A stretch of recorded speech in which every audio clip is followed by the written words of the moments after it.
Thank you. All right, Philip Dubé, I'm interested to hear what you have to say about what Adam just said regarding those jury notes and the fact that Ghislaine Maxwell and her lawyer looked happy about, the state of these two notes from the jury, and also about this whole thing about how the FBI doesn't record these interviews. I just don't get why they're not doing that. It's 2021. So your thoughts on both of those issues? It's a very promising development.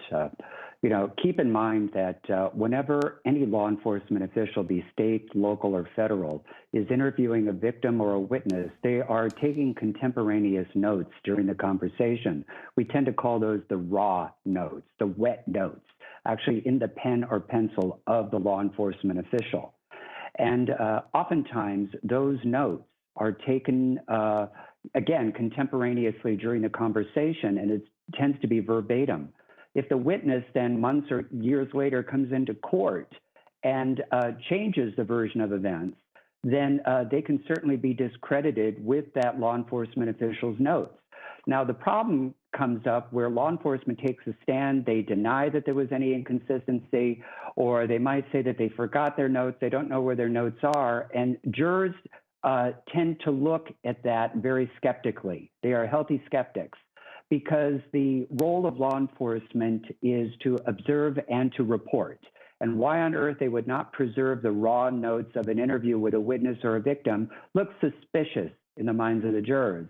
And they're going to get a jury instruction that if a witness, even law enforcement, is not credible or believable in one aspect of their testimony, they can disregard everything they said on the stand. So that was huge. That's a very big development. At least as to whoever propounded that question, there might be one or two jurors who wanted the answer. The other ones could have been satisfied with the evidence as presented. Interesting. And don't you think it's kind of archaic, though, that they don't record these interviews? I mean, yeah, you're a cop. You're going to sit there and maybe jot down some notes, but this 302 thing. But I just can't believe it when they're not recording either audio or video, especially video in this day and age. I mean, they can outfit any room with video and record it. So yeah, why aren't they doing that? And are you surprised by it? Well, the real question is, did they have it all along and they just never turned it over? Or was it one of those loops that, sort of self-deletes after 30 days? But typically, when you go down to the station and you sit in an interview room, and when it's a suspect, it's an interrogation room, up in the light fixture in the corner of the wall where it looks like it's a sprinkler or, an alarm, it's actually a camera with audio equipment that is recording everything that is going on in that room. So, yes. It captures everything that's being said, unless, of course, the equipment is not functioning or it's not recording. Instead, it's just for viewing only.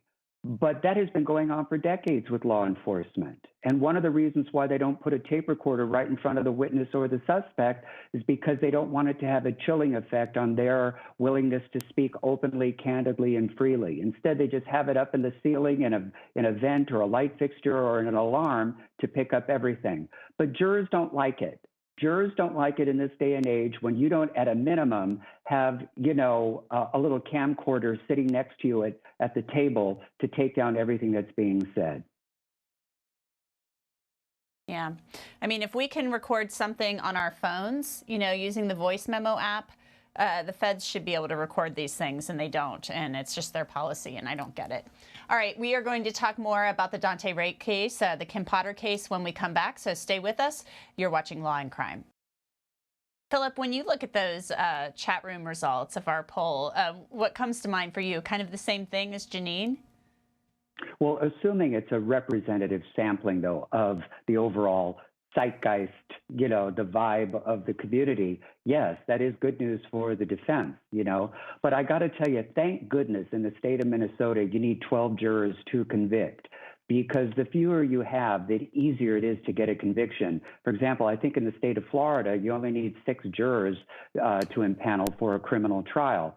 So the more jurors you have, the greater the task is for the prosecution to garner unanimity, which is required for a guilty. Because remember, the defense only needs 1 to hang up that jury. They don't have to convince all 12. I'm wondering if this could be possibly a compromise verdict as well, because I think that the first degree manslaughter, and correct me if I'm wrong, Janine, that always seemed like a tough sell to me, just based on what I was hearing and what I was hearing from attorneys such as yourself. So could they be kind of working somebody over and pushing one or two of them toward that second degree? I mean, originally I was thinking that, but I think that the defense did a really good job as to kind of negating the idea of the second degree. So again, I really feel strongly, and we'll see if I'm right. And I don't know if we'll see today or tomorrow, but I'm still sticking with either you're going to get an acquittal or a hung jury. So we shall see. We shall see indeed. And Philip, we have like probably 30 seconds left, just briefly. If you're Earl Grey, are you feeling pretty good about this, or do you just try to, kind of not to kind of keep it, under the surface, because you don't want to get too cocky and think that you've got it in the bag? Of course, I never go into court with any hubris. I really don't. And to this day, I've been doing this now 25 years, Angenette. I get butterflies every time I'm up for a verdict. Okay. So, but the good news is, because they've been out for more than 2 hours, at a minimum, Earl Grey has a moral victory. And kudos to him, because he put on a stellar defense for his client. I thought Dr. Lawrence Miller did a bang-up job, that police psychologist. And if she is acquitted, his testimony coupled with her and that video will save the day. Philip, thanks so much. Janine, thanks so much for being with us. We'll see you after the break. Stay with us.